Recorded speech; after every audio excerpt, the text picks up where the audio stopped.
Hello，大家好，很高兴我们又见面了。你们记得我之前有做过一个视频，是关于中国教育的乱象的吗？在那个视频里呢，我有说到现在中国的小孩学习压力非常的大，几乎没有节假日，没有双休日。那他们双休日和节假日都在干什么呢？都在课外补课，就是比如说上各种补习班之类的。那如果你没有看过我这个视频呢，你可以点击上面的链接去看一下，因为我今天想讲的话题跟这个事情呢有一点关系，就是现在中国政府终于出台了一个政策，要开始整改这样的一个不良的教育的现象，我们一起来听一下吧。就在上个月，也就是2021年7月23号左右，中国政府呢出台了一个新的政策，然后这个文件的名字呢是叫关于进一步减轻义务教育阶段学生作业负担和校外培训负担的意见。这个文件的名字非常长，连我也记不住。那其实呢，它就是两个减轻，一个呢是减轻学生的作业负担，第二呢是减轻就是课外培训的负担。所以呢，这个政策也被称为双减。那这个双减政策到底具体是讲什么呢？让我们一起来看一下。因为现在的学生的课业负担非常的重，所以呢，国家就规定，学校不可以给小学1年级和2年级的学生布置回家作业。然后小学3年级到6年级的学生呢，课后作业就是家庭作业的时间不可以超过1个小时。那初中阶段的学生，他们的回家作业呢是不可以超过90分钟。那国家就希望就是学生在放学以后的这段时间，他们可以用来发展自己的兴趣。比如说呢，你喜欢体育，那你可以去学习各种球类运动啊，或者去学习游泳啊等等。那如果你喜欢文艺的，那你可以去学习唱歌跳舞，或者学习一门乐器。就是说利用这个时间，这个时间不是用来继续做作业，继续做读数学、读英语或者读语文的。那就是你可以用这个时间，比如说学习做家务啊，发展自己的兴趣爱好，并且有一个非常重要的就是按时就寝。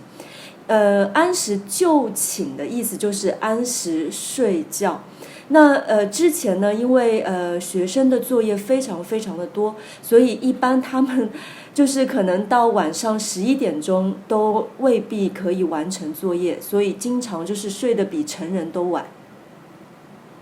还有一个规定呢，就是禁止学校让家长检查作业和批改作业。那学校让家长批改作业，这本身就是一件非常好笑的事情。之前呢，我听到有很多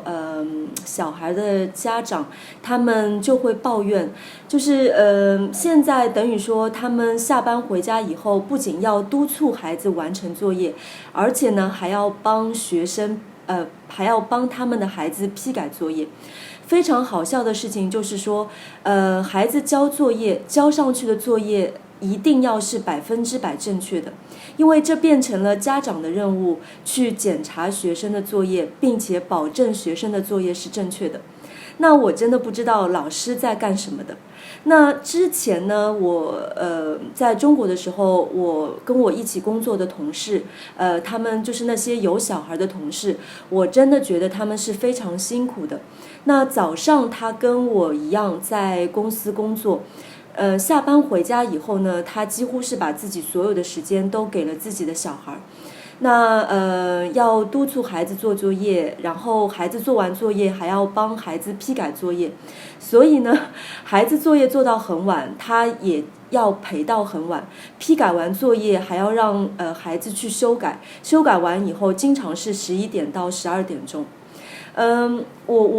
我现在想想，就是在我读书的时候，我爸妈真的是没有这么累的，就是他们好像唯一要做的事情就是在我的考卷上签名。我不知道在其他国家有没有这样的事情。在中国呢，就是每一次小测验或者是期中考试、期末考试的试卷，回家都是要让家长签名的。这个目的呢，其实就是让家长知道，你每一次考试考得怎么样，然后看一下，就是你的学习到底这个状态是好呢，还是不好。那其实每一次我让我爸帮我签名的时候呢，我心里都是比较紧张的，因为我爸爸对我的要求呢，一直以来都是非常的严格，除非我是考了100分，那没有问题，但凡只要是我没有考满分的，每一次我让他签名，我都是觉得我可能要会被骂的那种。那所以呢，就是在我小的时候，我有练习过我爸爸的签名，就是以备不时之需这样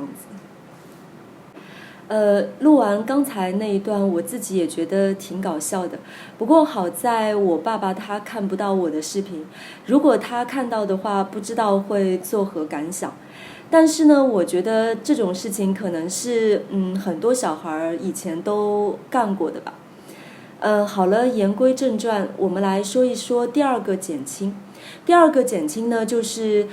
减轻学生课外培训的负担。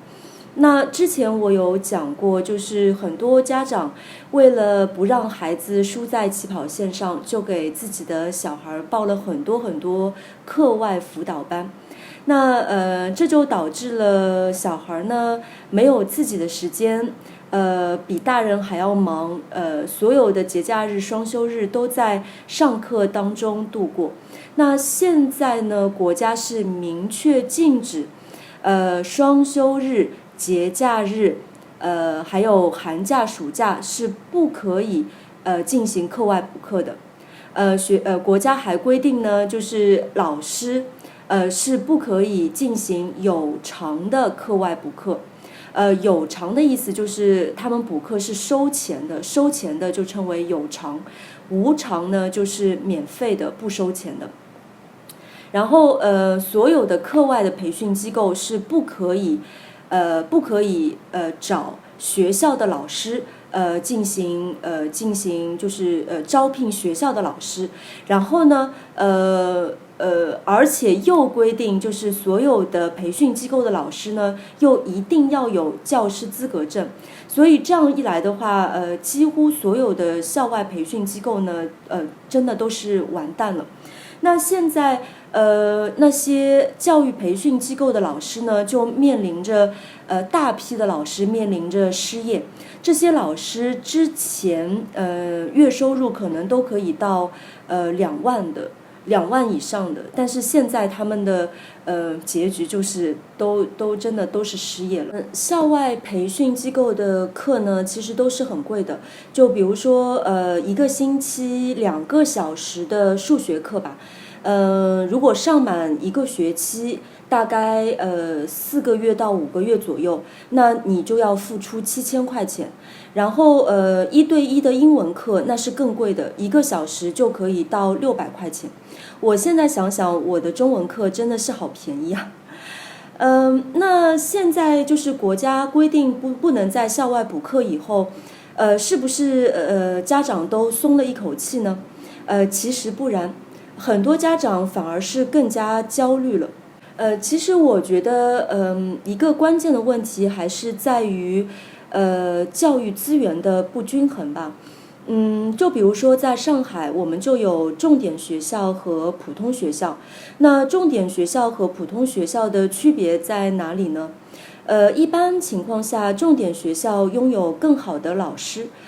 或者是一些教育设备也更加好。最重要的是呢，重点学校有更高的升学率，所以作为家长来说，他们肯定是希望让自己的小孩到重点学校去读书。但是每一年上海有那么多的学生，需要念书的，那有多少学生可以进到重点学校呢？所以呢，就会有选拔的制度，就是说只有非常优秀的小孩才可以到重点学校去读书。那最后的结局呢，就会导致好的学生越来越好，但是不好的学生呢，因为教育环境、教育质量不好，导致他们越来越差。所以说，如果中国的教育资源不均衡，并且升学制度还是存在的话，我觉得给家长和学生减轻负担，这可能终究是一句空话吧。好了，今天我们就聊到这里。如果你喜欢我的视频，请记得给我点赞，并且给我留言。当然要记得订阅我的频道，并且打开小铃铛，这样的话你就不会错过我任何一期的视频哦。我们下次再见吧。